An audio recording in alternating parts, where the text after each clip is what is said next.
Tozi ba Biblia na biso.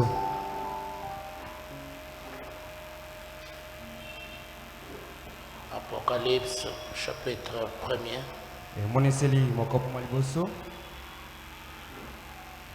Les 3 premiers versets. Pina mkia kotanga liboso ya mibale pe ya misato.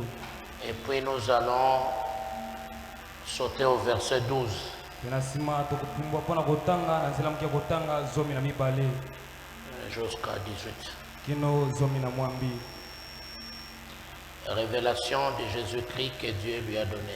Et moneseli na Yesu Kristo onzamba pesa ki pour montrer à ses serviteurs les choses qui doivent arriver bientôt. Et qu'il a fait connaître par l'envoi de son ange à son serviteur Jean, lequel a attesté la parole de Dieu et les témoignages de Jésus-Christ. Tout ce qu'il a vu. Heureux celui qui lit et ceux qui entendent les paroles de la prophétie.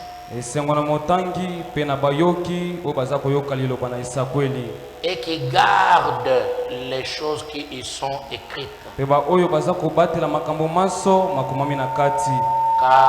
le temps est proche. Verset 12. J'aimais retourner pour connaître quelle était la voix qui me parlait. Et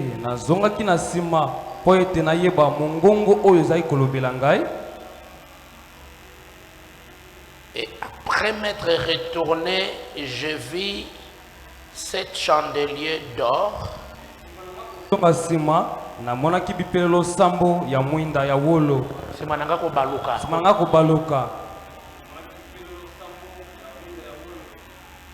Et au milieu de 7 chandeliers, quelqu'un qui ressemblait à un fils d'homme.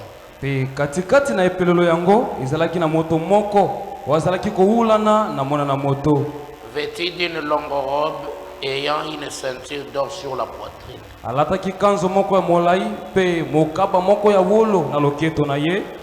Sa tête et ses cheveux étaient blancs comme de la laine blanche.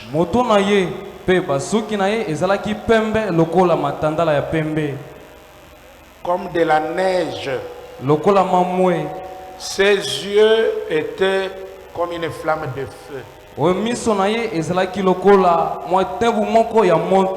Ses pieds étaient semblables à des airains ardents.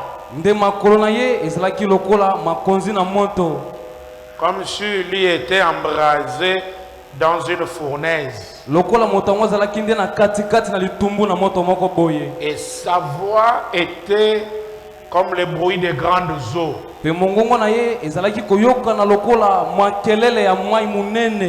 Il avait dans sa main droite 7 étoiles. De sa bouche sortait une épée aiguë à 2 tranchants.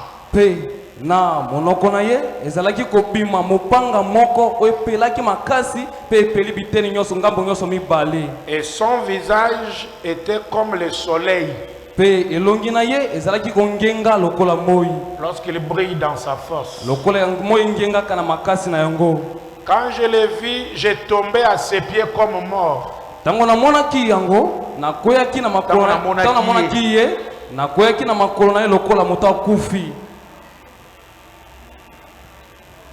Il posa sur moi sa main droite en disant, ne crains point.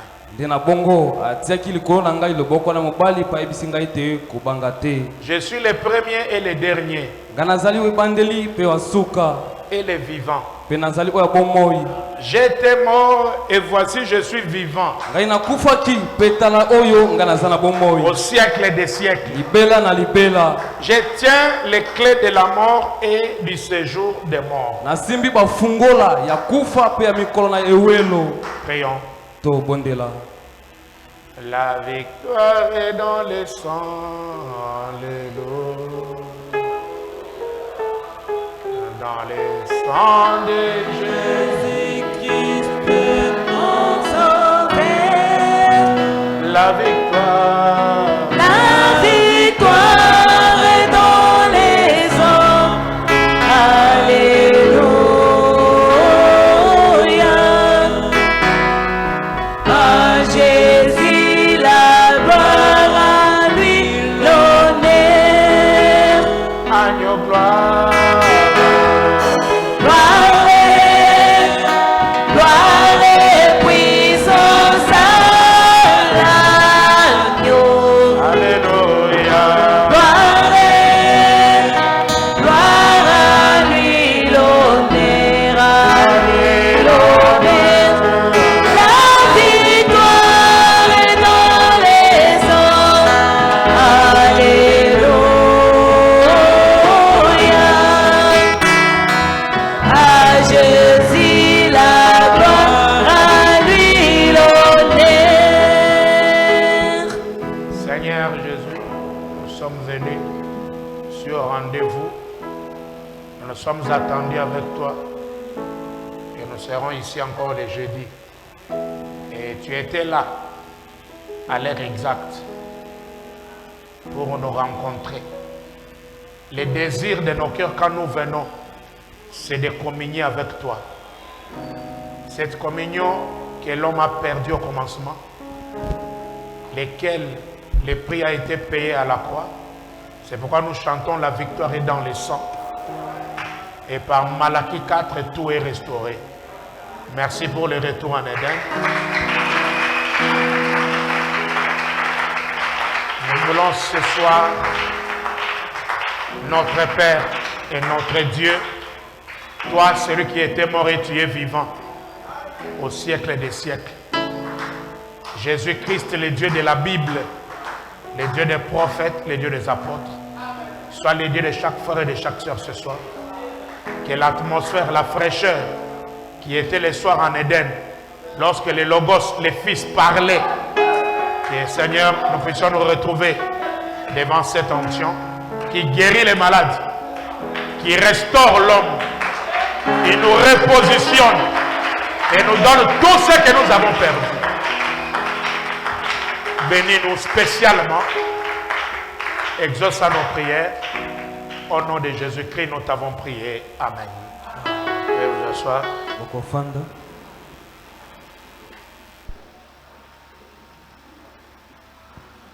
Nous continuons avec notre étude sur la révélation. La révélation de Jésus-Christ. On nous a dit heureux celui qui lit. C'est moi le prédicateur. Heureux ceux qui écoutent. C'est vous les auditeurs.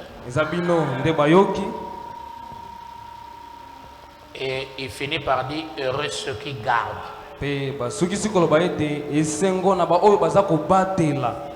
paroles de la prophétie de ces livres. Ceux qui gardent là, ça prend tout le monde, et les prédicateurs et les croyants.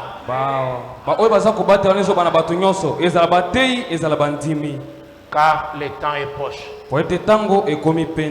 Le temps de quitter la terre est proche. L'enlèvement vient. J'aime l'enlèvement. J'aime parler de ça. Pas l'enlèvement mystérieux. L'enlèvement mystérieux, je suis déjà dedans. J'ai déjà été enlevé. Quand Frère Branham entra dans la nuée. Parce qu'il n'était pas seul. Il y avait des familles derrière lui. Des familles. Chacun avec leur drapeau.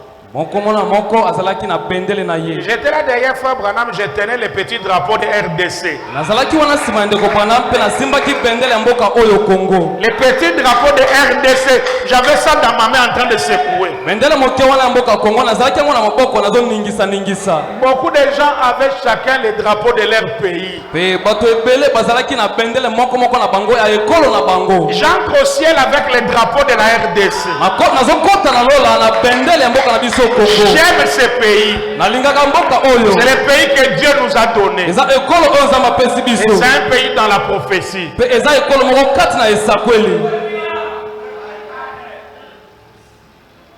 Je suis enlevé quand Dieu me donne la révélation. Parce que Frère Madame lui-même, quand il a prêché l'enlèvement, au début, là, au paragraphe 65, il dit l'enlèvement c'est une révélation.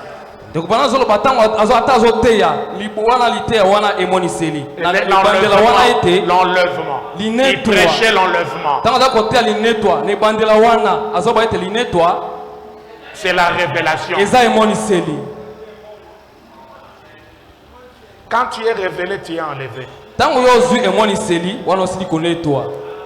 Quand je quitte la Odyssée, je suis enlevé. Dans toutes les formes mystérieuses de l'enlèvement, je fais déjà partie.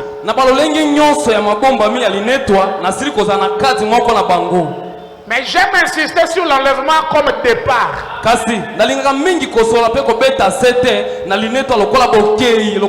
l'enlèvement c'est un âge. L'âge qui finit par un départ secret. Dis à ton ami, il y a un départ. Et le temps de ce départ-là est proche. Amen. Alors, les bénéficiaires, c'est ceux qui gardent. Ce n'est pas celui qui lit, ce n'est pas celui qui écoute, mais ce sont ceux qui gardent.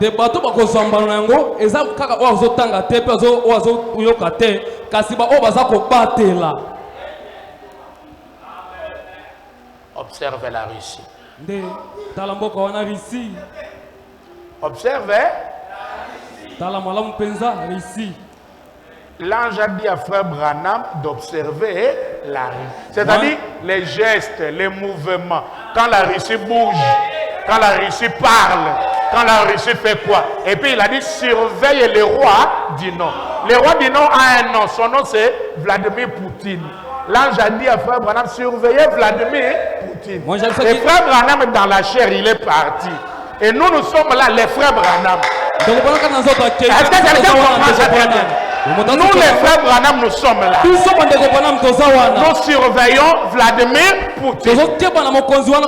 Parce que notre départ est lié à ça. Parce que Frère Branham a ajouté, il dit la Russie, avant qu'il ne frappe cette bombe-là, qui mettra KO, l'épouse va partir.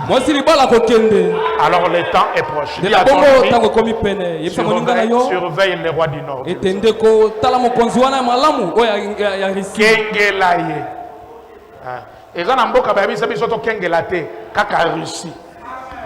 C'est une partie du message des frères Branham. Parce que le message des frères Branham est un message prophétique. Un des recommandations qu'on nous a donné, c'est observer la Russie. Et heureux ceux qui gardent la prophétie. Qui peut dire Amen? Moi, LRH, je garderai les prophéties de William Branham. Toi aussi? Et tous les messages est une prophétie. Les messages de Branham doivent être gardés. Garde la prophétie. Pas seulement entendre, pas seulement lire, mais garder. Amen. Amen. Est-ce que les gardiens sont là? Observez la Russie. Oh frère, tout est accompli, oui. Onde ko nyonso kokisama iyo eza solo. Amen, frère. Ezala se bongo ndeko. La seconde venait, oui, frère. Wena so mibale iyo ndeko. Jésus est incarné, oui, Yesu kati na monsieur. moto iyo mwana mboka. En dépit de tout ça, Nde likolo na nyonso wana. observez la Russie. Kengela mboka wana risi. Kengela. Surveille les rois du Nord. Kengela mokonzi wana ya Nordi. J'ai tremblé Na lengaki. quand j'ai suivi les porte-paroles de la Russie. Na tango na yoki mosimbi liloba ya risi. Il déclare. Azo sakola. Non, il a déclaré. Alobi penza boy. Il dit, Alobi. depuis la fin de la Deuxième Guerre mondiale, Uta suka ya itumba mibale ya mokili. ce qui sera fait Oyo ko salema. n'a jamais été fait. Esila ko salema te. Et ça va changer le monde. Pe yango eko bongo la mokili. Cette déclaration-là a ramené les États-Unis dans la voie de la diplomatie. Maloba wana ememaki États-Unis na nzela ya diplomatie. Et Mimi, nazote actualité. Je suis dans l'actualité. Nazana makambo ezoleka mikolo oyo. Et j'ai suivi Macron. Pe na landi Macron mokonzi ya France. Il dit, nous donnons à la Russie le devoir Alobete to pesi na Russie nzela mibale. diplomatique, Nzela ya diplomatie. mais aussi s'il attaque. Pe likona pe na ko bundisa mana. S'il attaque. Likona ko kolanda. D'abord, la diplomatie. Liboso na no diplomatie. Masolo. Mais s'il attaque, Kasi soki ameki ko bundisa. la riposte Oyo ko zongisa malikambo. sera aussi sérieuse. Eko zala pe matata. C'est après le langage de Poutine que le plutôt de Macron que le porte-parole de la Russie a dit ce que nous allons faire n'a jamais été fait depuis la Deuxième Guerre mondiale et ça va changer le monde. Frère, c'est affreux. Eza sima ya maloba mokonzi wana France wapi nde na sima na yango o mosimbi maloba ya Russie aye koloba ete o biso tokosala ekobongola mokili pe sila kosala matin uta. Quand il dit ça va changer le monde, je pense à Frère Branham. Il dit la Russie va finir ce monde. L'instrument dans la main de Dieu c'est la Russie. Frère, et ils sont là en train de faire la... Eux-mêmes ils appellent ça la guerre des nerfs. Ils disent nous sommes encore dans la guerre des nerfs.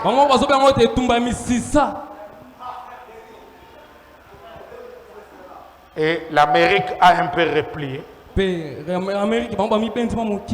Il dit, nous allons par la diplomatie. Nous lui proposons la diplomatie.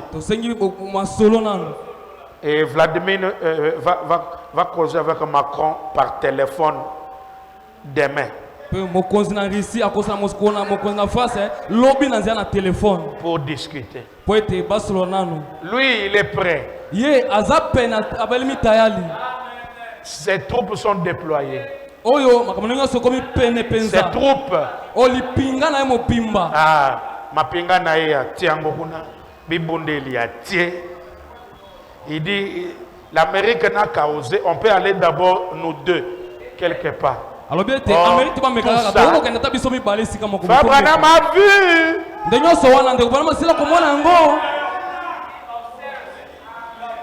L'ange lui a dit, observe la Russie.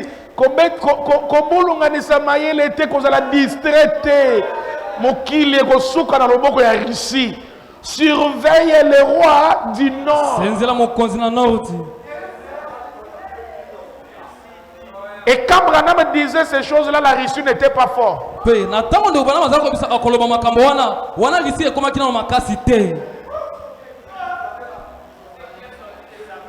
Nous nous sommes venus au message au temps de l'URSS.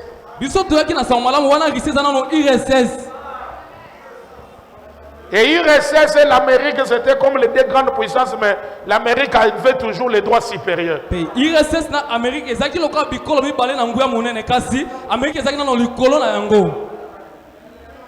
L'URSS. Mais vous allez voir que dans la prophétie, kasi bokomona ete kati na esakweli il a été dit elobamaki que tu es arrivé à la fin de ta mission, Élie. ete okomi na suka mobembo na yo Eliya, Mais tu as encore 3 choses à faire kasi otika na makambo misato ya kosala avant de partir. liboso ete okende Pour arriver à la fin de ta mission. po ete okoma na suka na mosala na yo. Tu rendras Élisée prophète à ta place. Okopakola Elisa mosakolo na esika na yo, Fils de Méola. ye mwana ya Meola. Tu rendras Azaël comme roi d'Assyrie. Et la Syrie était au nord. Okopakola Azael mwana lokola mokonzi ya Syrie, pe Syrie ezalaki na nord. Et tu rendras Jéhu. Pe na nsima okopakola Jéoni. Mais Élie Kasi Eliya n'a ouin qu'Élisée, fils de Méola. apakoli kaka Elisa mwana na Meola, Et il est parti. pe akei. Mais dans sa mission, il fallait rendre Azaël roi d'Assyrie Kasi na mosala na ye esengaki ete apakola pe Azael mokonzi na Syrie au nord. na likolo na ngele. Il devait s'occuper de la situation politique du nord. Esengaki ete atalela makambo ya politiki ku ya nordi. Mais voyez même comment il a ouin Élisée. Kasi botata lolengi o apakoli Elisa. C'est ce qui me pousse à croire toutes les citations de Frère Branham qui dit que la nouvelle chevelure est quelque part. Ndi yango ezotindika ngai kondima masakoli nyonso ya ndeko bana mazoloba ete suki ya sika ya Samson eza esika moko boye. Frère Branham n'a pas vu la nouvelle chevelure proche de lui. Ndeko bana momonaki suki ya sika ya Samson pene na ye te. Mais il a vu ça quelque part. Kasi amonaki yango mosika. Et regardez comment Élie a ouin Élise. Il ne lui a pas appelé proche de lui. Mais il a pris le manteau, il lui a jeté devant. Otala ndenge Eliya apakolaki Elisa abengi pene te kasi azwi nde mokoto abwakeli ye. Frère William Branham, le prophète Élie, il a pris son manteau, il l'a jeté. Et j'ose croire qu'il est tombé au Congo. Frère William Branham mosakoli Eliya azwi mokoto na abwaki yango. Amen. Amen. Parce que Frère Branham a parlé de ce pays. Je suis fier d'entrer derrière Frère Branham avec le drapeau congolais. Parce que quand Branham est entré dans la Niue, beaucoup étaient derrière. Chacun avait le drapeau de sa nation. Et moi j'avais le drapeau congolais.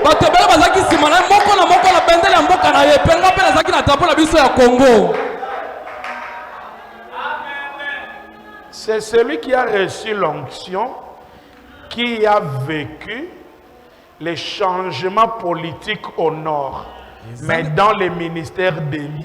Il a vécu les changements au nord. Frère Branham a laissé l'URSS. Pourtant, il a parlé de la Russie. Il a parlé de la Russie. L'ange a dit Russie. Il n'a pas dit URSS. Mais Branham a laissé l'URSS. Les ombres ne faillissent jamais. Il a fallu Élisée qui a reçu l'onction de William Branham. Les véritables Éphésiens 4 oins. Eux qui ont reçu l'onction de Malachie 4. C'est eux qui ont vécu les changements politiques au nord.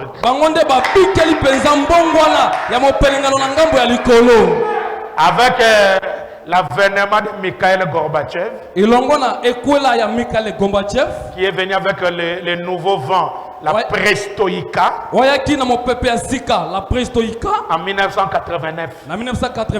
Et ça a tout bouleversé. l'URSS était démembré. Et la Russie a été formée. Parce que l'ange a dit Russie. Amen. Amen. C'est Élisée qui a oint Azaël au nord.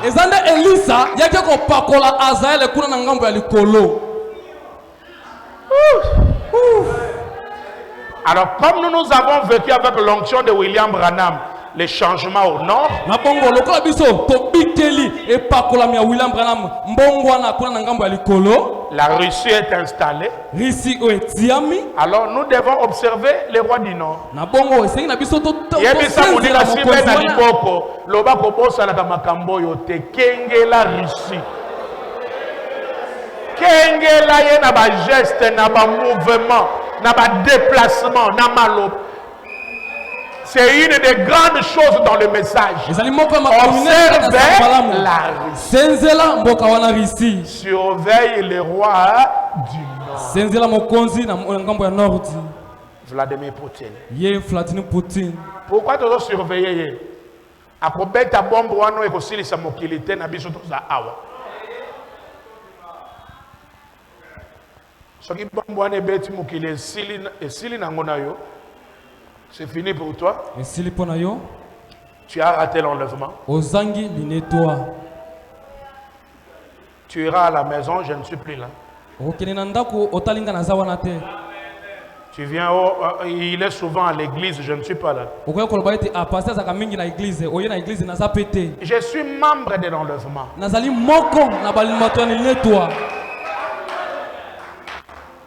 Candidat de ce départ. Sûr de moi, un homme sauvé, un racheté. Est-ce que toi aussi? Tu dois être sûr.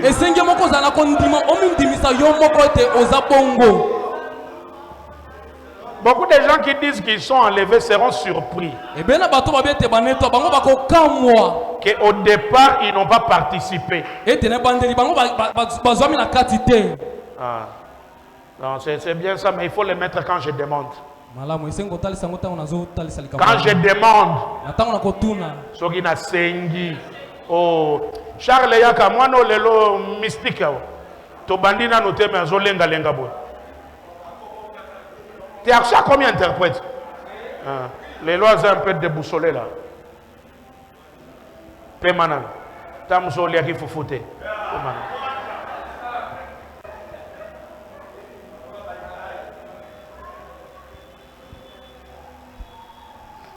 Bien. Gardons la prophétie.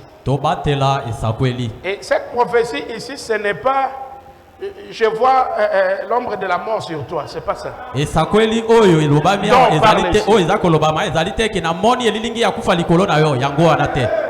Pas ça.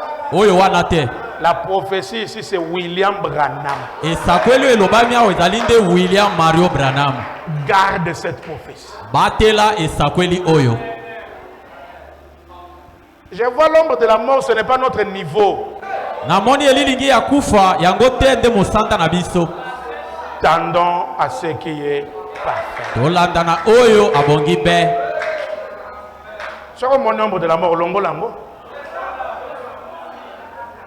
On commence l'ombre de la mort publicité. Enlevez ça, toi qui as vu, enlevez ça. Je vais m'arrêter avec toi, tu ne partiras pas. Enlève ce que tu as vu. Parce que moi, je n'ai pas vu, c'est toi qui as vu, enlève ça.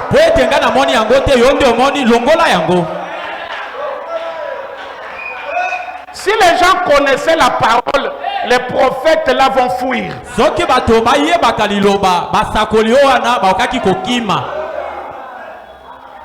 Moi, votre frère, je suis l'un des prophètes. Mais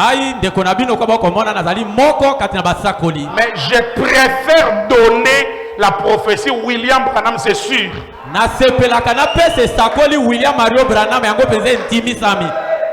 Quant aux paroles de connaissance que Dieu peut donner, j'attends que lui donne. Pour ce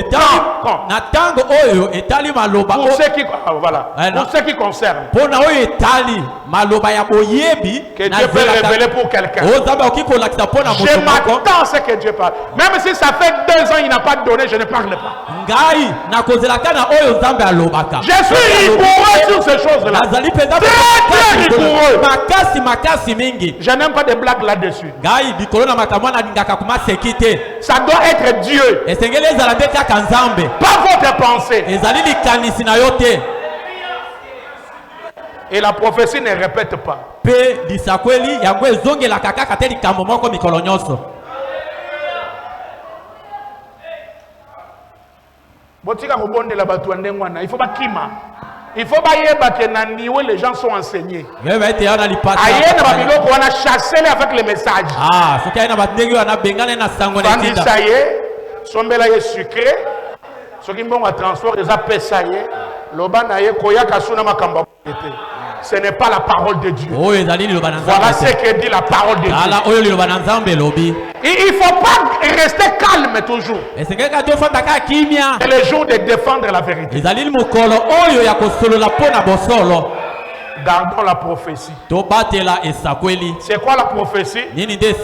Frère Branham a dit. C'est tout. Oh, je vois, oh, vous savez, oh, votre tante. Oh, tata moi si na yo. Tata moi Saline. C'est la sœur de mon père. Il y a quoi? Azaline de ko ya moi si ya tata na ngai. Il y a quoi? Nini ezali? Elle est sœur à mon papa. Azaline de ko moi si ya tata na ngai. Tu veux quoi avec ma tante? Yo lingi nini na tata moi si na ngai. Oh, Koko wana zana lopango na bino oh. Mais Koko azala ka pe jeune. Quand on pas comme Koko ndia comme ndo. Oh, ah, vous tout kana mabitu yali. Amen. Longola biso na makambo wana.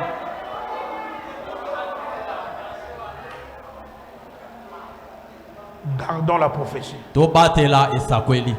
Yebisa moninga gardons la prophétie. Tazali peneno ke batela esakweli. Heureux ceux qui lisent, heureux ceux qui entendent, heureux ceux qui gardent la prophétie. Esengo na motangi, esengo na bayoki, esengo na bayibaza ko batela esakweli. Celui qui garde la prophétie, frère Christophe, il va faire les choses selon la prophétie. Oyo motaza ko batela esakweli ndeko Christophe akosala makambo kokokana na esakweli.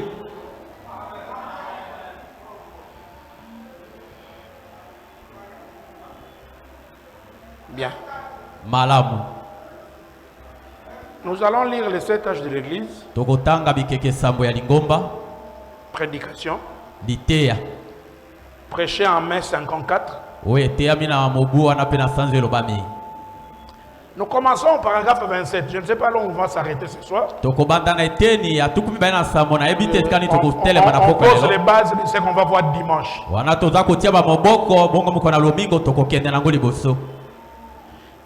Eh bien, le livre de l'Apocalypse tel qu'il est présenté.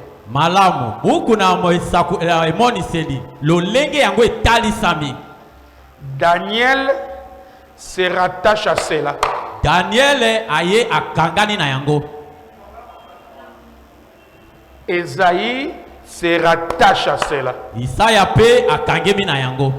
Tout l'Ancien Testament se rattache à cela. Kondima nyonso na kala ekangemi na yango. C'est le livre de la révélation de Jésus-Christ. Ezali buku ya emoniseli ya Yesu Kristo. Vous voyez? Vous allez comment? Les livres de la révélation de Jésus-Christ. Et puis, il y a là-dedans cette église. 7 fléaux. 7 trompettes. Eh bien, une trompette représente une guerre. Un sceau, un mystère qui se dévoile, et un fléau, c'est ce qui suit chaque guerre. Une église qui est assise dans les sceaux, c'est une église qui ne craint pas la guerre. Dans les sceaux, l'enseignement des sceaux,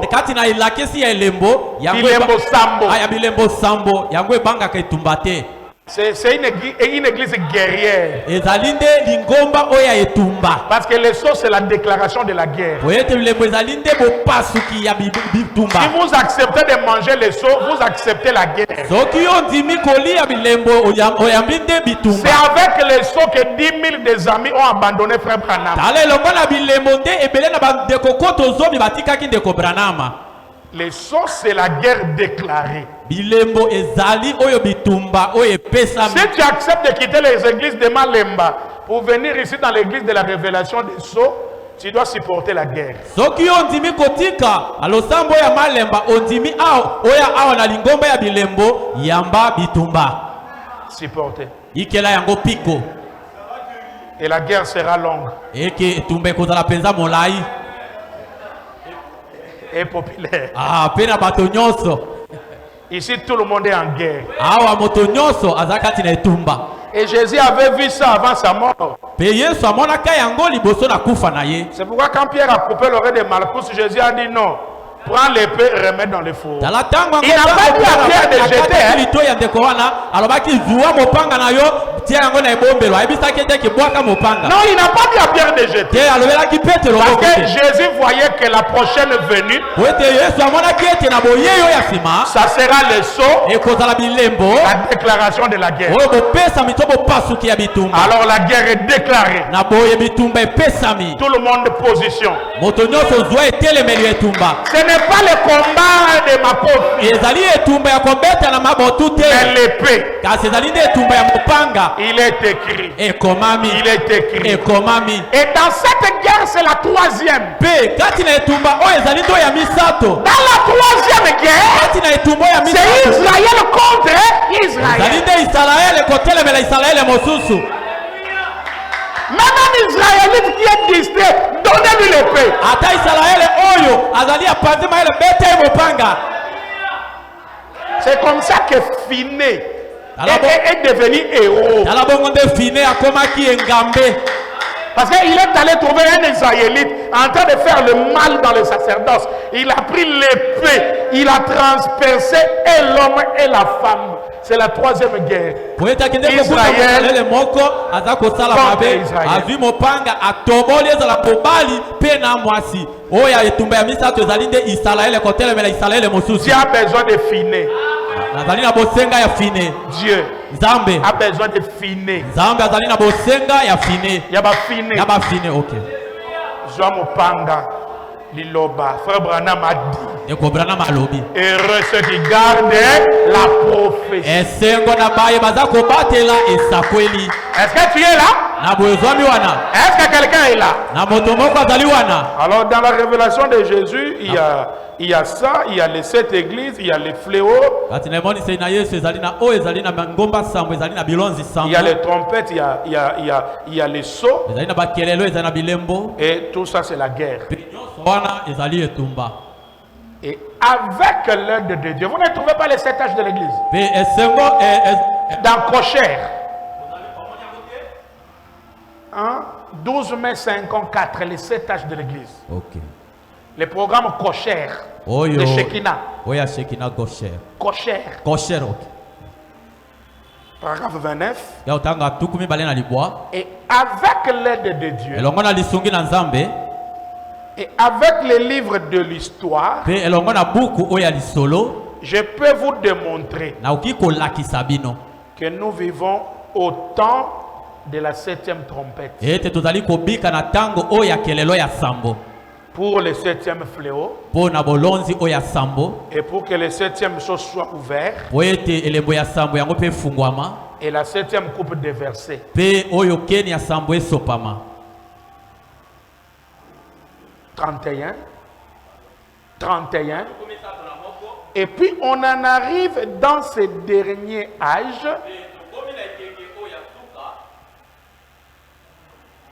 Où nous vivons. Oyo tozali kobika kati na yango. Et on vient dire. Nous lisons, tu passes encore. Tu ne regardes pas ce que tu fais là. Et on vient simplement et on entend ce que le Seigneur a à dire à ce sujet dans sa parole. Entendre. Koyoka oyo kolo azakoloba likolo na etali liloba. Nous on vient, hein? Les jours où nous vivons là, ces jours ici, la fin, les jours du 7e saut, Nous venons là tout simplement pour entendre ce que le Seigneur a à dire au sujet de sa parole. Parce que nous venons pour le Seigneur. Nous venons à l'église pour entendre le Seigneur.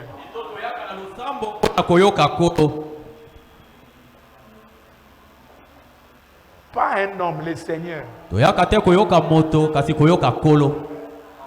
Et le Seigneur est devenu un homme. Le Seigneur va dire quoi? Et il a une forme, le Seigneur. Nous venons entendre le Seigneur. Qu'est-ce qu'il va encore nous dire aujourd'hui? Parce que chaque jour, le Seigneur a quelque chose à dire. Or, ce n'est pas quelque chose que moi j'ai fabriqué. Je vais simplement lire cela comme dans un journal, directement dans la parole de Dieu.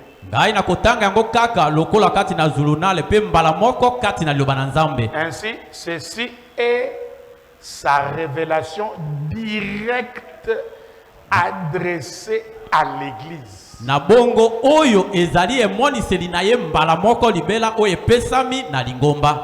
La révélation de Jésus-Christ à l'Église. Wow. Maintenant,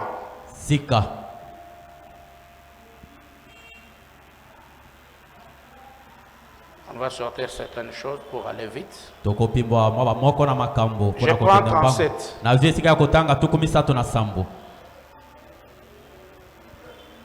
Maintenant, ce soir, nous aimerions avoir un arrière-plan. L'arrière-plan. Du livre que nous demandons à Dieu d'ouvrir pour nous.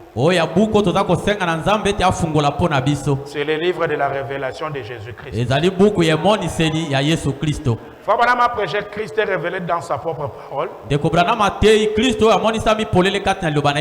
Il dit, quand vous lisez la parole et que vous ne voyez pas Jésus-Christ, il faut recommencer. C'est-à-dire, tout ce que nous écoutons comme mystère, c'est la révélation de Jésus-Christ.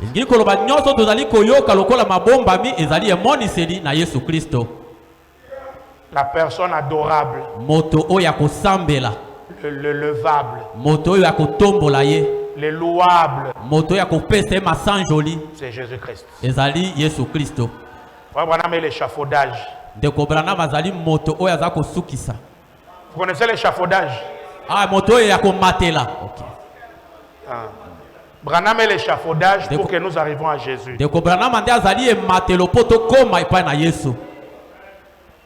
Amen. Amen. C'est l'église de Jésus. Nous vous donnons la révélation de Jésus.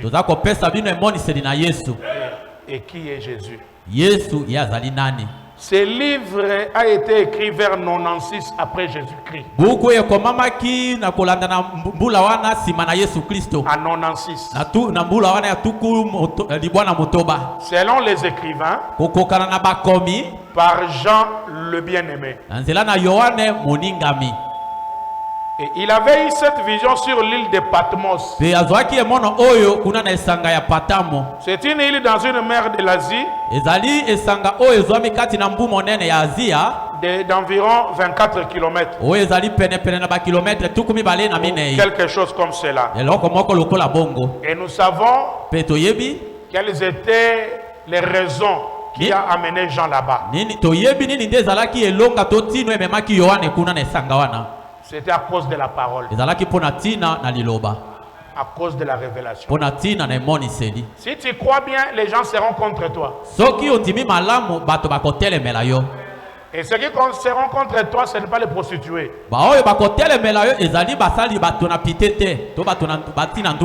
Ce n'est pas les alcooliques. Mais les religieux. Chaque fois, ils ont la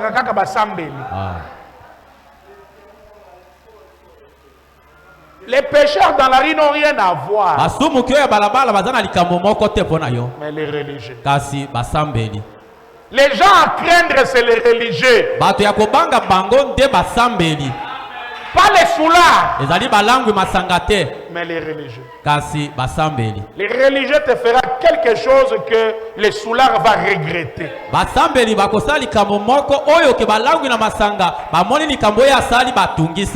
Ils vont regretter. Oh, frère, ça la frère boy. Les religieux. Les religieux ont amené Jean dans la prison de Patmos. La malédiction, sa cause n'a pas d'effet. Si quelqu'un te maudit parce que tu es dans le vrai, ça n'arrivera pas. Les mal qu'ils ont prédit contre Jean n'est pas arrivé. Les serpents sont devenus ses protecteurs. Les bêtes féroces qui étaient dans Patmos pour détruire Jean étaient devenus ses gardes-corps.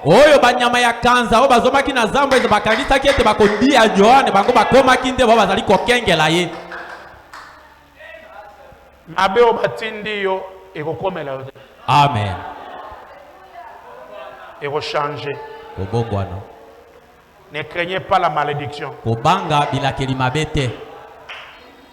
Merci Seigneur. Alors il dit, maintenant ceci est adressé à l'église 45. Ceci est adressé à l'église. Bon, je vais essayer de prendre au moins l'église d'Éphèse, la première église. Et la dernière église où nous vivons maintenant, l'église de Laodicéens. Il va donner un petit résumé des âges.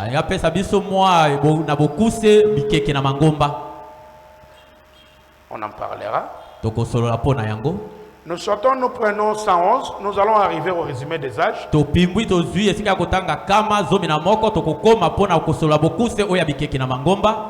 Même la semaine qui vient là. 111. Oh, qui est-il? Qui est-il? De qui est cette révélation? De Jésus-Christ. 111.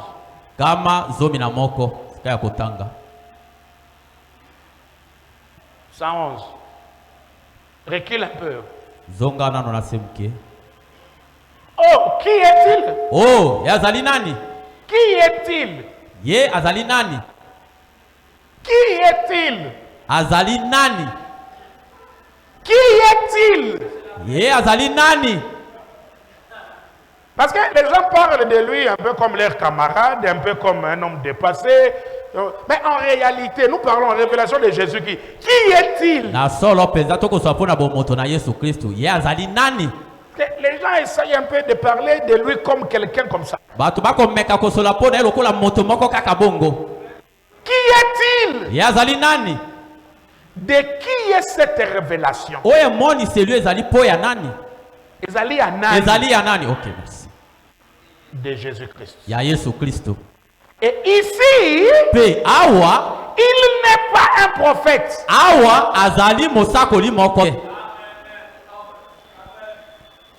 Ici, il est le tout-puissant. Le Dieu manifeste. Alpha, l'Oméga. Je suis de A à Z. Celui qui était, qui est, qui viendra. Je suis le tout-puissant. C'est très clair, n'est-ce pas? C'est très clair, n'est-ce pas? L'assemblée dit Amen. Amen. Il n'y a a pas de lien aux discussions là. Wana pona likambo oyo likambo ya kobenda na maloba wana ezali te. Le Seigneur qui était, Kolo oyo azalaka, qui est oyo azali, et qui viendra, pe akoyaka, le Tout-Puissant. oyo nguya nyonso. C'est Jésus. Ezali Yesu.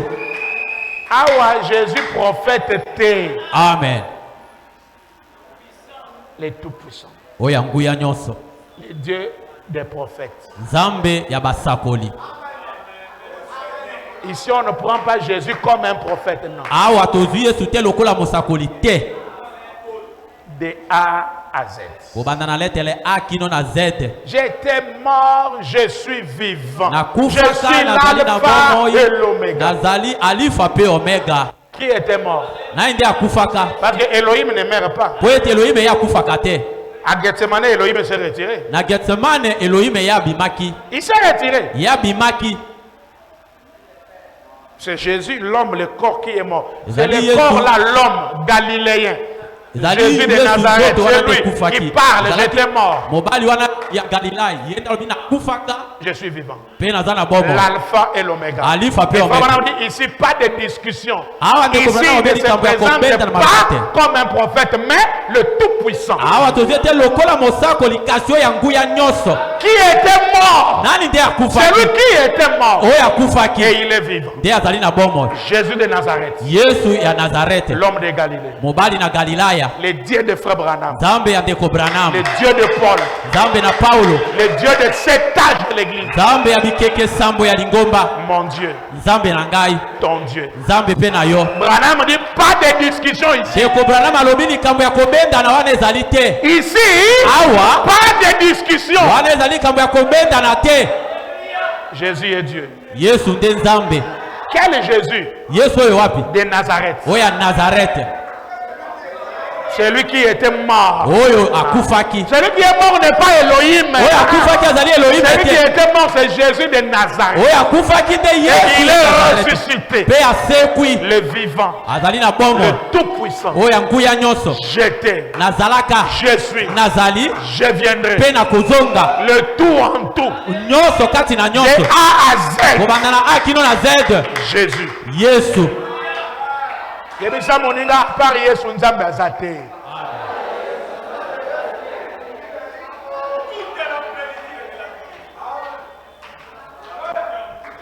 Yesu wana, Yesu wana. Hein? Oh Yesu wana. Mobali wana ya Galilaya wana. Yende akoma ka colonne de fer koti kati ya mutu. Amen.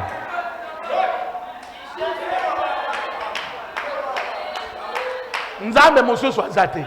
Amen. Ye wana komi lumière koti kati ya Branham. Branham a créé ba kirei, Branham a sali bo c'est Jésus. Ezali Yesu. Même ce soir, c'est Jésus. Ata na poko ya lelo ezali kaka Yesu. Qui peut dire Amen? Nani oki koloba amina. Qui peut dire Amen? Nani oki koloba amen. Merci Seigneur. Dis à ton ami, soyez récupérés dans cet enseignement. Yebi to azali penele ke zala oyo motami zongisa misu kati na lilakisi oyo. Ah, parce qu'il y a des gens qui nous ont trouvés déjà dans le firmament. Alors ils sont perdus. Ils pensent que Jésus n'est pas Dieu. Ils imaginent Dieu. Les gens commencent à entrer un tout petit peu dans l'idolâtrie de Frère Branham sans le savoir. Parce qu'ils nous ont trouvés déjà dans le firmament. Mais voilà la base. Tala moboko yango oyo. La base. Moboko. Tuna moninga wana oyoki base.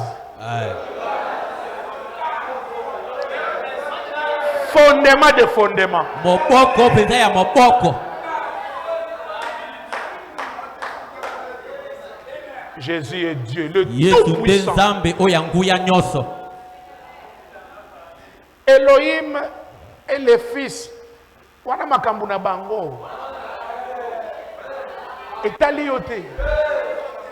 Nzoto eza moko, molimo eza moko. Amen. Nzoto moko les Galiléens. Molimo moko Elohim. Basangani esali nzambe. Soko séparer bango. Elohim nzambe, nzoto pe nzambe.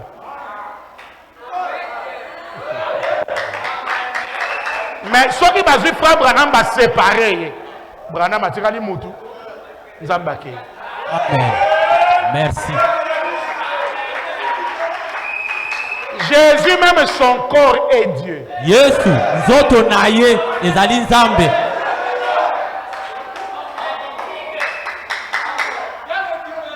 Le corps de Jésus n'est pas comme le corps de Branham.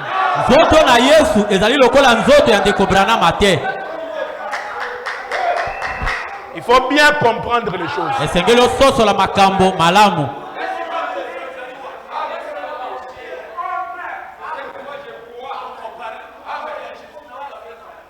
Le Saint-Esprit, le Père, est entré à Jésus dans quel âge? Selon ce que vous connaissez. Molimo mosatu tata ekotaki na nzoto na Yesu na ambula nini na ndenge Et précisément où? Pe ezalaki wapi? Jourdain. Una na Yordani. C'est ça que Frère Branham dit. Bongo ndenge ko Branham alobi. Il dit là au Jourdain, Kuna na Yordani, lorsque Jean les baptisait, tango Yohana abatisaki ye, c'est là que le Père ezali wana nde tata est descendu nde akitaki et entré dans le Fils. nde akotaki kati na C'est mwana. là que les cieux et la terre s'étreignent. Tala wana nde lola pe mabele esanganaki. C'est là que s'accomplit Malachie 2, que soudain entrera dans son temple le Seigneur que vous entendez. Tala wana nde Et kotisi le malaki temple c'était mibale. l'homme. Nde peleza nde moto. Et le Seigneur c'était l'esprit comme une colombe. Kolo azalaki molimo lokola ebenga. Les cieux et la terre c'est devenu un. Lola pe mabele Ils ekomaki sont moko. Basangani. là au Jourdain. Kuna na ebale na C'est Yordani. là qu'il était roi. Wana nde ye apakolamaki. C'est là qu'il est devenu le Messie. Wana nde akomaki Masiya. Vous comprenez? Bososoli yango. Frère Branham enseigne ça Ndeko Branham lakisi yango. pour nous donner la différence entre l'homme et Dieu. Pona kopesa biso bokeselo ezali kati na moto na nzambe. Comme ça, quand Dieu va entrer dans l'homme, tu sauras. Bwena bongo tango nzambe akota kati na moto yo koyeba. Mais pour Jésus, Kasi pona Yesu ce n'est pas tout. ezali nyonso te. Nyonso wana te. Okay. Kosuka kaka teke na Jourdain nde akomaki nzambe. Ah.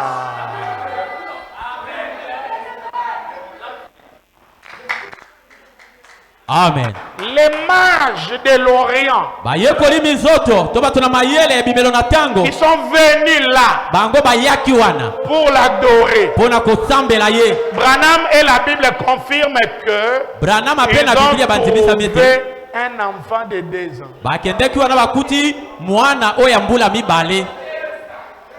Ils l'ont adoré. Pe bato na mayele basambelaki ye. L'enfant de 2 ans. Mwana ya mbula mibale. Dis à ton ami, Jésus est supérieur de Branham. Yebiso azali pene na yo eke Yesu azali likolo ya ndeko Branham. Frère, Ndeko. ils ont compliqué au nini. Parce que adoption est la loi et élévation. C'est quand on a un degré d'élévation. Frère Branham a quel la pan, ba matisi likolo. Il dit mais pourquoi vous me levez, les autres sont en bas? Alobi ndenge botomboli ngabwe ba mesusu bazali na se. Il dit sur la terre entière c'est toi le chef. Alobi na mabele kuna na mokili mobimba yonde mokonzi. Alléluia. Amen. Chef d'Abraham, Mokonzi ya Balayama, chef de Paul, mokonzi ya Paulo, chef de Moïse, mokonzi ya Mose, chef de Jean-Baptiste. mokonzi ya Yohane Mobatisi. Maintenant, il dit, vous m'avez élevé, c'est bien, je comprends, je suis chef. Abisi Où est Jésus? abisika botomboli ngana wala sosolete nazali mokonzi.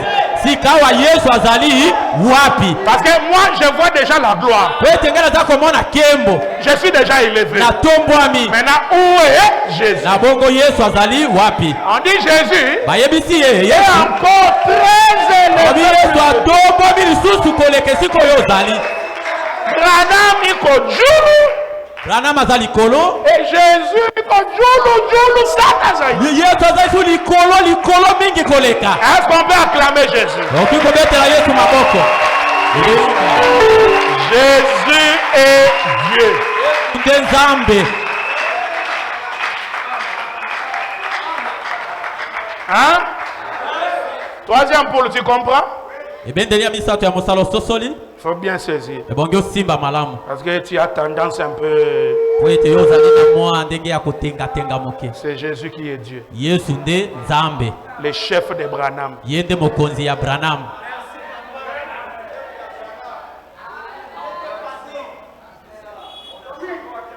Ça, c'est l'enseignement de la récupération.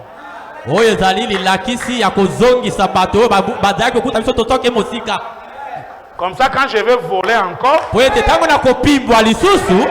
vais voler avec vous tous.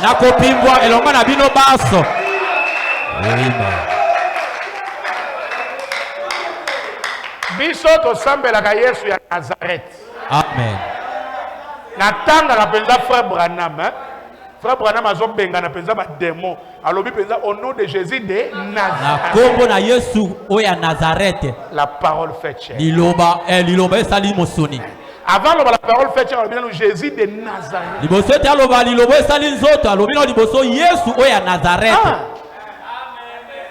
Jésus de Nazareth. Amen. L'homme de Galilée. Mobali na Galilaya. Branham ayemba nzembo mobimba pour l'homme de Galilée. Il dit oh que j'aime cet homme de Galilée parce qu'il a fait beaucoup pour moi. Il pardonne mes péchés, me remplit du Saint-Esprit. Oh que j'aime cet homme de Galilée. Amen. Oh que j'aime cet homme de Galilée parce qu'il a fait beaucoup pour moi. Il pardonne mes péchés, me remplit du Saint-Esprit. Oh que j'aime cet homme de Galilée. Je l'aime de tout mon cœur. Et de l'autre côté, je le verrai. Mon ami du calvaire, celui qui est mort pour moi, celui qui m'aima le premier. Beaucoup étaient morts ces jours-là, qui étaient aussi morts, n'a pas pu supporter. C'est Jésus le vainqueur. On les cherche partout. Dans vos dénominations. Même dans la tombe. Aujourd'hui, il est vivant. Vivant. Qui est vivant? Jésus. J'étais mort, je suis vivant.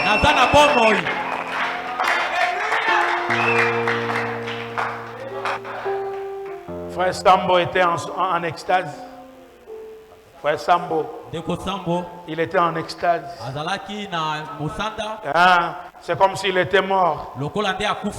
Et là, il est arrivé dans ce pays où les saints l'ont accueilli. On lui a montré de belles fleurs. Il dit les fleurs c'est bien. On lui a dit est-ce que tu veux voir Abraham? Tu veux voir Abraham? Il dit Abraham c'est bien. Tu veux voir tous les patriarches? Tu veux voir les patriarches?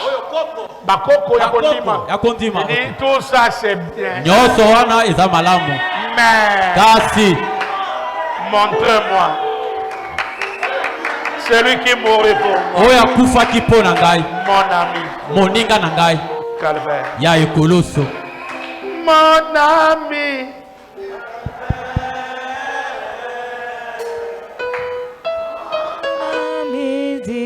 C'est lui qui donna sa vie pour moi.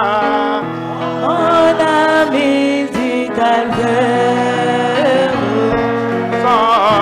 Mon ami du calvaire. L'Oméga.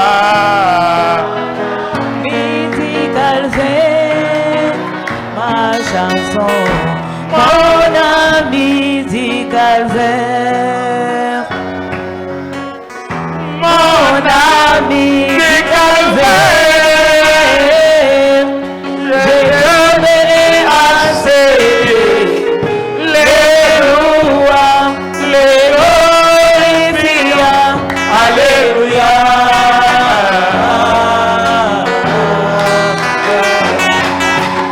Lui qui nous unit par l'amour, mon ami du calvaire, à lui c'est Alléluia. mon ami du Celui qui calvaire, envoya William Branham. mon ami du calvaire.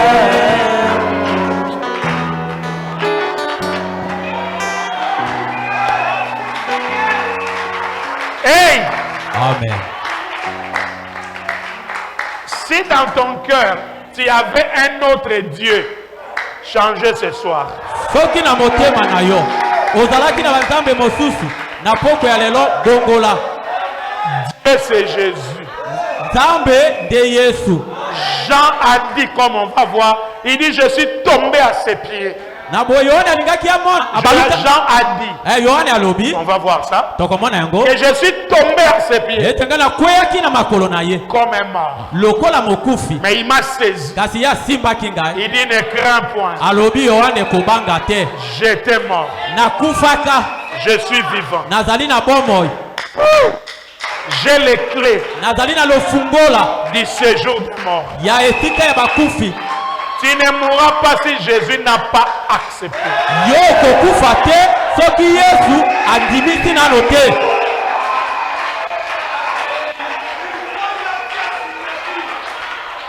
Jésus est Dieu. Yesu nde Nzambe. Jésus de Nazareth. Yesu oyo ya Nazareth. Ceux qui me suivent même en ligne doivent savoir Baoyo baza kolanda nga ata na kati na internet esengeli bayeba que la colonne de feu sur William Branham, c'est Jésus de Nazareth. ete likonzi na moto likolo ya ndeko Branham ezali Yesu oyo ya Nazareth. Branham chassait les démons au nom de Jésus de Nazareth. Branham yabenganaki milimo mabe na kombo na Yesu oyo ya Nazareth. C'est l'identité. Ezali kokokisama. Satan connaît Jésus de Nazareth. Satana ye ayebi Yesu oyo ya Nazareth. Sorozana Yesu yankamba wane talio.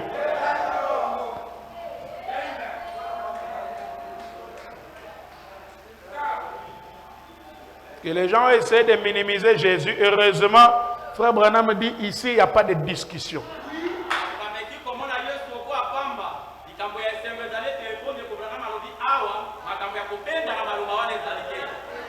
Il dit c'est clair.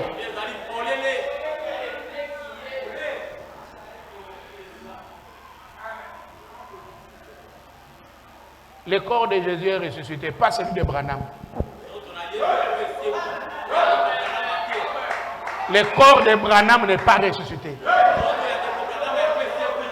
Ça contredit les Écritures. Chaque poussière de la terre attend la bombe. Pour la purification. Le corps de ces éléments de Branham qui est retourné à la terre attend la bombe pour la purification. Attend la bombe.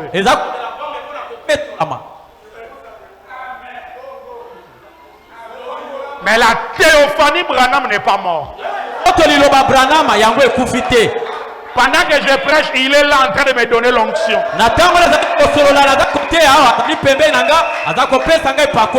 Il dit, je veillerai sur le message, même quand je traverserai de l'autre côté. Mais nous autres, on a c'est la bombe pour la purifier. Nous autres, kaka ya Yesu. Kaka ya Yesu nde c'est quoi?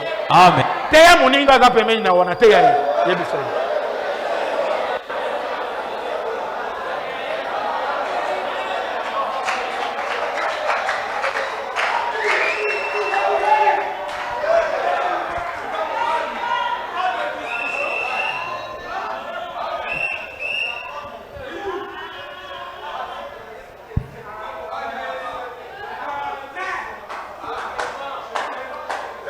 119. esika ya kotanga kama zomi na libwa Ne laissons donc pas ce symbole. kotika oyo elembo oyo te Les symboles. bilembo oyo te Nous jetons maintenant des bases. tozali kotia sika awa babomboko. Frère Branham, en parlant sur la révélation de Jésus, il dit, nous mettons quoi? Des bases. ndeko branama na kosololaka likolo na emoniseli na yesu alobi toza kotia sika babimboko Afin que nous sachions po ete toyeba de quoi nous parlons. po na ntina nini oyo tozali kosolola. Quand je serai arrivé là, ntango ngai na kokoma wana voyons ce dont nous parlons. ozali komona oyo toza kosolola mpo na yango. Qui est-ce? ye azali nani? Qui est cet homme? mobali oyo azali nani? Cet homme-là. mobali oyo kuna Qui est-il? azali nani? Qui est cet homme? mobali oyo azali nani? Qui est cet homme? mobali oyo azali nani? La photo que Branham a gardée précieusement dans ces documents. oyo foto ndeko branama abatelaki yango penza na motuya na kati na badokima na ye. Mais aujourd'hui, il y a des gens qui déchirent ça, qui rejettent. kasi lelo ezali na bato oyo bazali kopakola yango bazali kobwaka mawa na bato. Amen. Babungi nzela. Po soko bungisi kaka révélation à Jésus-Christ. Clé à lola au bungisi yango. Amen. C'est terminé. esili mpo na yo. Zala na mabunga na yo me batela Yesu na esika na yo. Amen.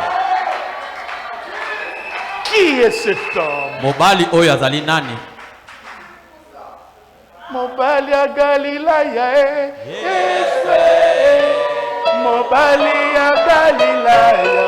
yesu Mobali ya Galilaya mobali na galilaya yesu Mobali ya Galilaya yesu mobali na galilaya yesu nizambe na sana yende ikosi na moto nizambe na meyonga oh mobali na galilaya Mobali na Galilaya Yesu. oh mobali na galilaya Yesu.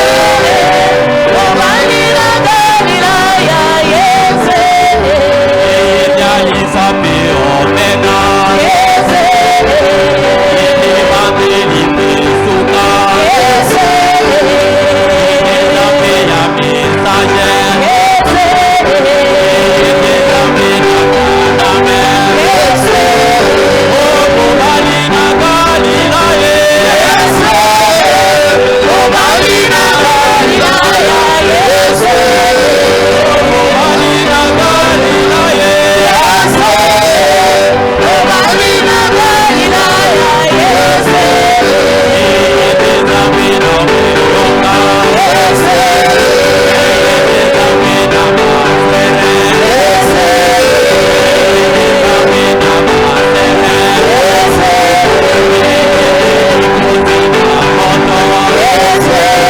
Alpha pe Omega Yadukina nimata mobali na galilaya Mobali na Galilaya Yesu.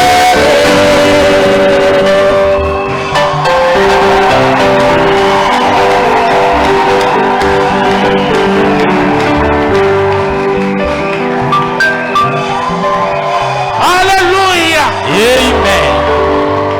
Qui est cet homme? mobali oyo azali nani? Qu'est-ce que la révélation de Jésus-Christ? nini nde emoniseli na yesu kristo? Qui est-il ye azali nani après tout? nsima na nyonso? Comment cela est-il venu? ndenge nini yango eyaki? Qu'est-ce que cela représente pour moi? yango etalisi nini mpo na ngai? Voyez si cela représente quelque chose pour vous.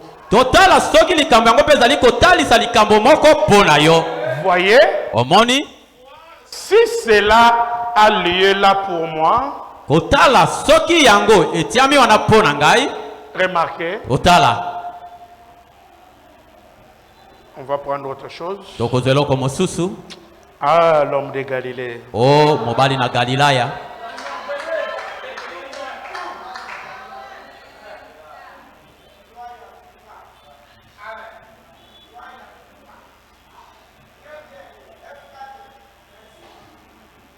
Je suis ravi en esprit. Ngai na memamaki na molimo.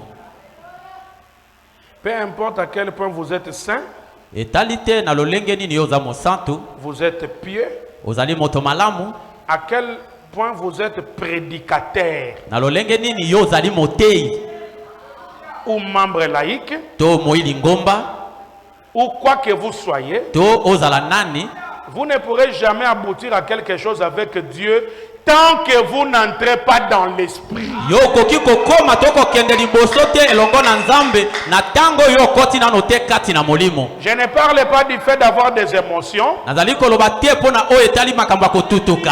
Je parle d'entrer dans l'esprit. Nazali nde kosolola kokota kati na molimo. Vous voyez? Ozali komona? Vous voyez? Ozali komona? Voyez? Ozali komona? Vous avez des émotions. Bino bozali na makambo ya kotutuka. Vous faites n'importe quoi. Ozali kosala makambo songolo to pakala. Mais Kasi lorsque vous entrez dans l'esprit, kasi tango koti kati na molimo, vous voyez des choses. de yo komona ba makambo. C'est vrai. Ezali ya solo.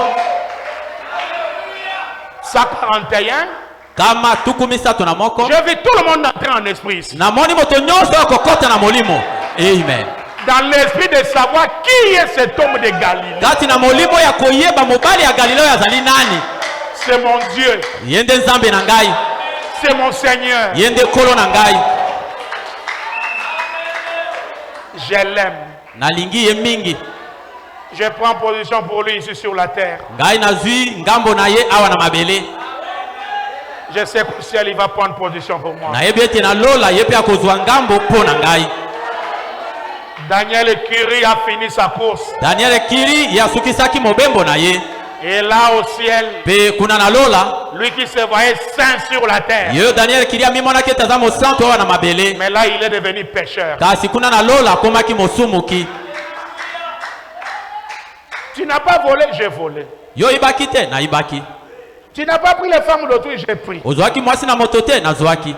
Tu n'as pas menti, j'ai menti. Okosaki te na kosaki. Il dit tout ce qu'on lui demandait, il se même ce qu'il n'avait pas fait. Mais là-bas, il ne pouvait qu'accepter.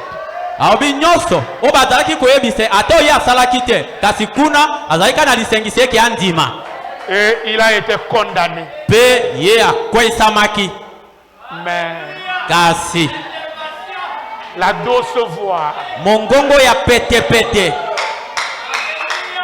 sortant d'un beau visage, ebimi uta na elongi moko ya malamu ya bozenga le visage sympathique oyo elongi oyo ya mawa du Galiléen, oyo ya Galilaya, l'homme de Galilée, mobali ya Galilaya, le visage qui n'a pas de traits. elongi oyo ezali na mwa balelama te.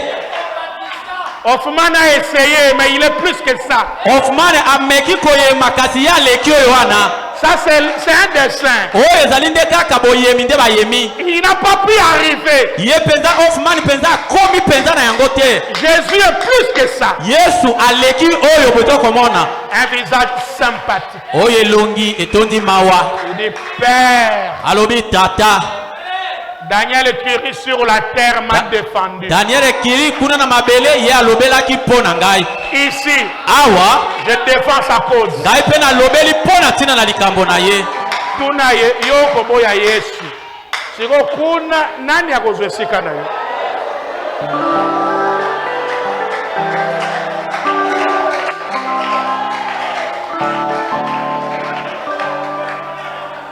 Amen. Amen. Même frère Branham devant Jésus, il devenait petit. Atande ko Branham liboso na Yesu azali penza komimona moke. Il dit, oh cher Seigneur, alobi oh moninga mikolo na ngai c'est toi qui me couronneras. yondo kolatisa nga motole Et tu me diras, bon serviteur, aupe koyebisa ngai mosaleli malamu entre dans la joie de ton maître. kota kati na esengo De ton maître. aya kolo na yo. Branham attendait que Jésus lui donne un salaire. Na boy Branham azali kozela eke Yesu apesa ye lifuti Moi moko. aussi j'attends un salaire. Ngai pe naza kozela lifuti na ngai. Toi aussi tu attends un salaire. Yo pe oza kozela lifuta na yo. Alors tu dois savoir Na boy osengeli oyeba que Dieu c'est Jésus. eke Nzambe yende Yesu. Prêchez-le, dis-lui Dieu c'est Jésus. Prêchez-le. Teo azali pene na eke Nzambe yende Yesu.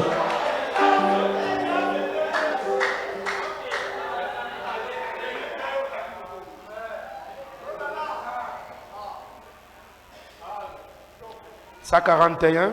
Esika ya kotanga kama tukumine na moko.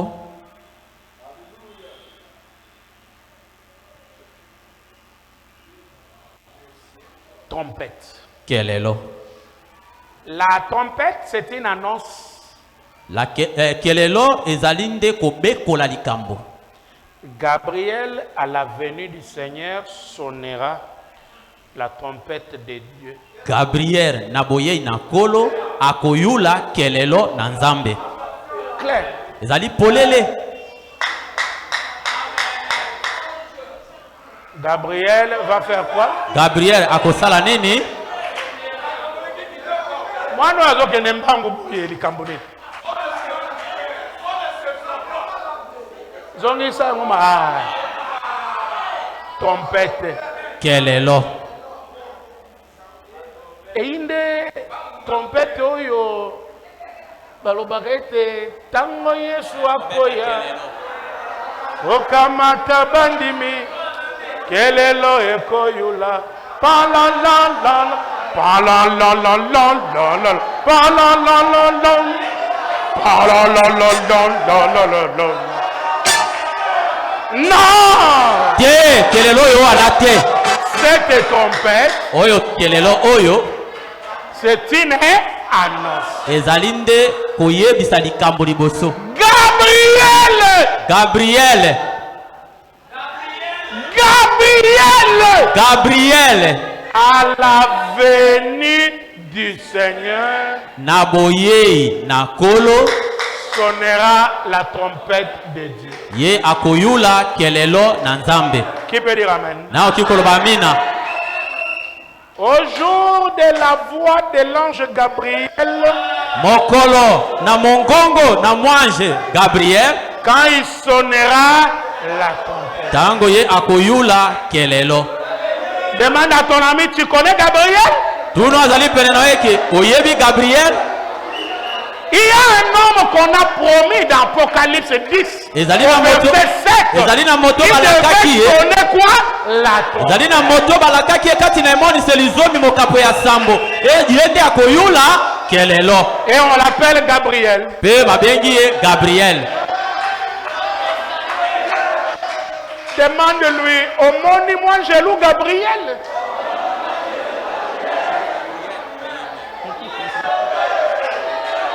Oh, moi Jelou a bêti qu'elle est là.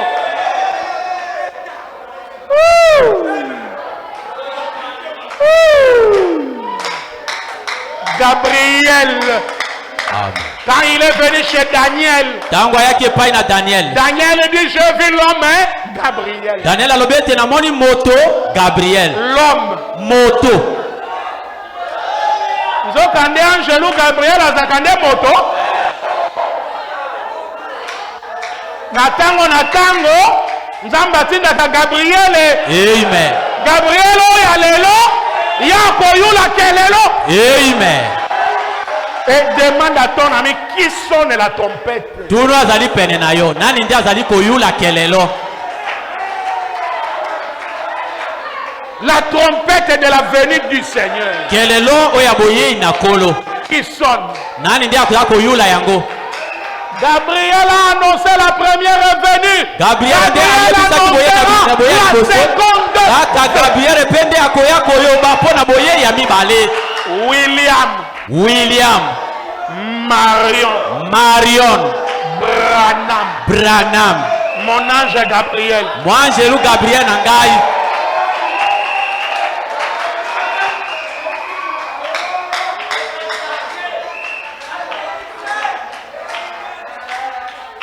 Moto. Amen. Qui sonne la trompette. Yenda za koyola Au kelelo. milieu de la nuit, Na katikati na pendant butu. que je dormais, Na tango bangondo bazali kolala. quelqu'un a crié, Moto moko angangaki. voici l'époux, Botala mobali. allez à sa. Bokende na bokutani na ye. Qui est celui qui crie? Nani nde oyo azali konganga? Le sonneur de la trompette. Oyo azali koyola kelelo. C'est qui? Ezali nani? Un homme. Moto moko. La voix qui crie au milieu de la nuit. Mongongo ezali konganga na katikati na butu. C'était le retentissement de la trompette de Dieu. Ezalaki koyulana ya kelelo na nzambe. En d'autres termes, Na elobeli mosusu. il est sur le point d'annoncer Azali na la mosa- destinée éternelle du monde. Azali na mosanda na elobeli mosusu. Azali na mosanda ya koloba likolo na oyo ezali suka ya Une moseko ya mokili. trompette. Kelelo moko. Qu'est-ce? Yango ezali nini? Préparez-vous. Milengela. Et qui vous dit préparez-vous? C'est William. Nani ndia besi oki olengele tayi William Branham. C'est William Branham Ezali William qui Branham. réveille les gens. Ndia azali kolamusa bato. Nde wa mutu na mutu akomotala mwinda na ye ya tolindani po ezalaki nde batolindani mwinda ya mafuta les lampes au jour de la Bible Mwinda mokolo ya Biblia. tolindani Mwindo ya mafuta. vérifiant s'il y a de l'huile. Kotala kasoki mafuta ezaliwa na kati. Bougez nano mutu aza pembeni loba mon cher vérifiez Amen. le temps est proche Tango ebelemi. et en vérifiant Pe na kotalaka talaka. les uns ont découvert qu'il n'y a pas d'huile. Moko bakukolaki ete mafuta eza na mwinda na bango te. Ils ont négligé les vendeurs d'huile. Bango bamonaki bateki na mafuta pamba. Et le marché d'huile était fermé. Pe zando oyo ya koteka mafuta ekangemaki.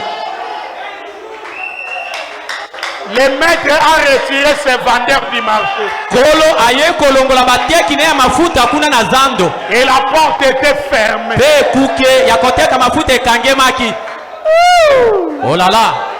Frère Branham dit, Dekobana malobi. quand vous voyez une église qui cherche des prophéties, qui cherche les parler en langue, c'est la Vierge endormie à la recherche de l'huile. Dekobana malobi soki omoni lingomba moko bazali na biluki kaka ya bisakweli koluka luka. Parler en langue. Koloba na miloba na makota ya sika engi koloba ezali ngondo oyo alali azali koluka luka mafuta. Donnez-moi un peu. Hein. Pesanga mwa ndambo epana yo, pesanga mwa ndambo. Okoluka nini?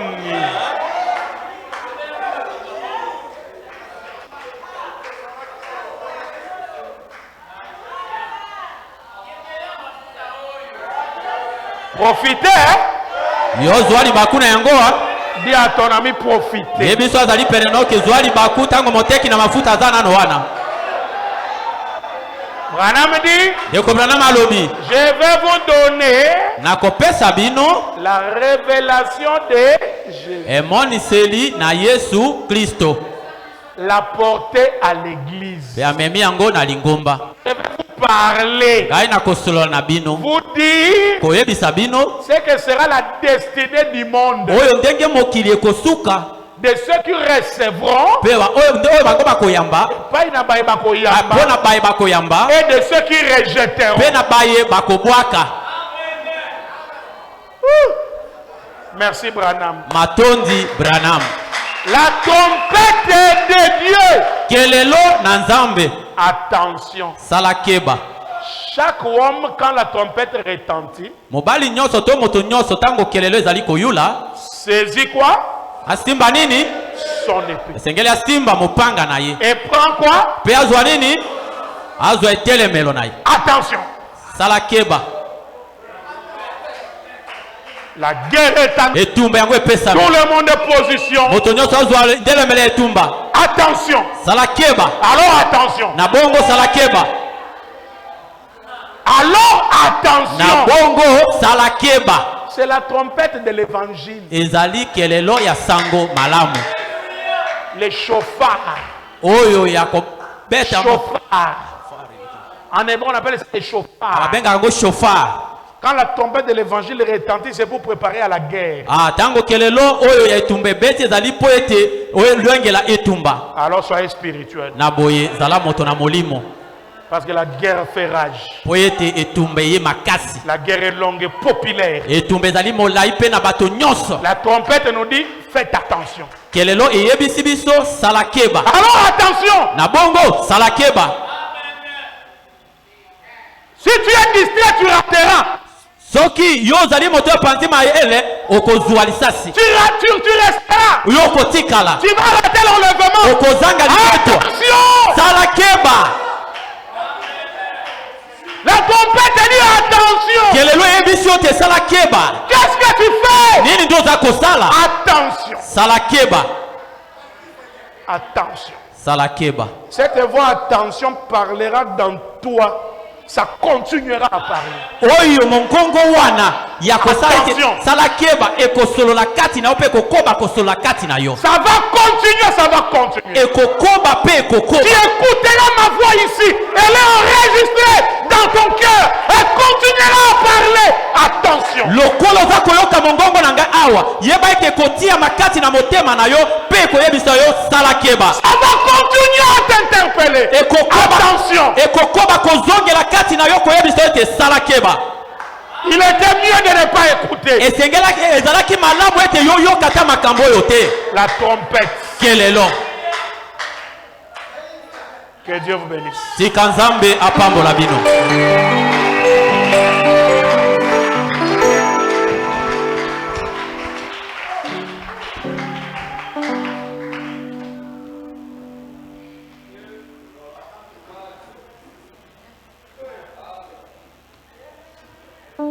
La voix dit, Seigneur m'appelle.